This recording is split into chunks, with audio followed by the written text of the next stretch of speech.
Pemirsa, terima kasih pian masih bersama kami. Berita selanjutnya mengabarkan Kantor Wilayah Kementerian Hukum dan HAM Kalimantan Selatan menyelenggarakan kegiatan edukasi pencegahan pelanggaran kekayaan intelektual di Hotel Rodita Jalan Pangeran Antasari, Banjarmasin Tengah.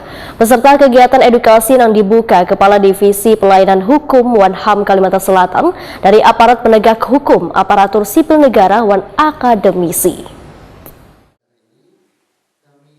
Kantor Wilayah Kementerian Hukum dan HAM Kalimantan Selatan menyelenggarakan kegiatan edukasi pencegahan pelanggaran kekayaan intelektual dengan instansi terkait di Hotel Rodita Jalan Pangeran Antasari, Banjarmasin Tengah, besokan Jumat 24 Juni 2022. Kegiatan yang mengangkat tema pembentukan budaya hukum dalam rangka pencegahan dan penegakan hukum terkait kekayaan intelektual ini menghadirkan narasumber Panit 3 Unit 1 Subdit 1 Dit Riskrimsus Polda Kalimantan Selatan Hotman Magasi Purba SH, Wan Kasih Narkotika, Wan Barang Larangan, Direktorat Jenderal Bea Wan Cukai Kalimantan Selatan Fitrianto Broto Wasana. Peserta kegiatan edukasi yang dibuka Kepala Divisi Pelayanan Hukum dan HAM Kalimantan Selatan Ngatira adalah dari aparat penegak hukum, aparatur sipil negara, dan akademisi. Dan terima kasih atas kehadiran Bapak Ibu. Kami mengimbau sekali lagi, mari kita bersama-sama untuk mendukung kekayaan intelektual, mendorong kekayaan intelektual di Kalimantan Selatan.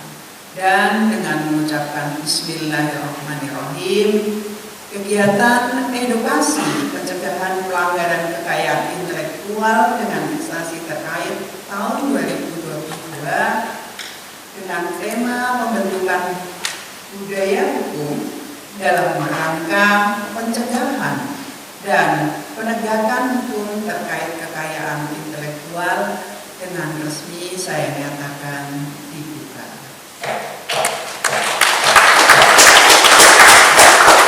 Sengaja 5 kali menunjukkan Panit 3 Unit 1 Subdit 1 Dit Riskrimsus Polda Kalimantan Selatan Hotman Magasi Purba SH dalam pemaparannya menyatakan ada beberapa problematik penegakan kekayaan intelektual, yaitu adanya putusan perdata, administrasi, penentuan waktu terjadinya pelanggaran kekayaan intelektual dalam perkara pidana, masih terjadi dualisme pendapat. Penyidikan memerlukan waktu yang cukup lawas jika terjadi sengketa perdata. Selain itu, meskipun terjadi penyelesaian hukum non-peradilan, namun kadang dimungkinkan hak negara untuk menuntut pidana dikarenakan delik aduan. Keterangan ahli pada disiplin ilmu yang sama, pendapatnya berbeda. Diselesaikan dengan dicabut aduannya oleh pelapor. Tahun 2020 ada 2 kasus, kasusnya juga dicabut aduannya sehingga tidak sampai ke pengadilan. 2021 ada 6 kasus, di mana ada kasus merek 4 kasus, kasus paten 2 kasus, 4 kasus itu dicabut aduannya, sedangkan 2 kasus lagi tetap proses pengadilan. Pada tahun 2022 ada 1 kasus dan aduannya juga sudah dicabut. Kepala Divisi Pelayanan Hukum dan HAM Kalimantan Selatan Ngatirah Waitakuni Primatipi usai kegiatan memedahkan kegiatan edukasi ini sebagai upaya preventif pemerintah untuk mengurangi pelanggaran terhadap kekayaan intelektual, sehingga kedepannya diharapkan bisa meningkatkan nilai suatu produk agar dapat dijadikan sebagai komoditi ekspor dengan memberikan perlindungan kekayaan intelektual. Ngatirah menyatakan perlindungan kekayaan intelektual sangatlah penting karena erat kaitannya dengan perekonomian warga. Kita tahu bahwa perlindungan kekayaan intelektual itu sangat penting karena itu kaitannya erat dengan perekonomian. Kalau kekayaan intelektual terjaga dengan baik, kita tahu negara-negara yang maju, mereka intelektualnya sangat kuat. Kita ingin seperti itu.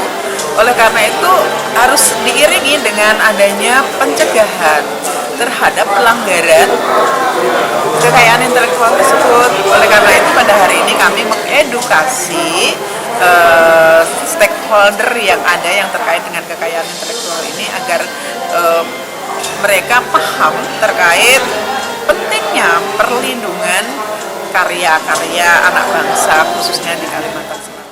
Ngatira berharap melalui kegiatan edukasi yang melibatkan stakeholder terkait, maka masalah kekayaan intelektual dapat dipahami demi kepentingan untuk melindungi karya-karya warga Kalimantan Selatan.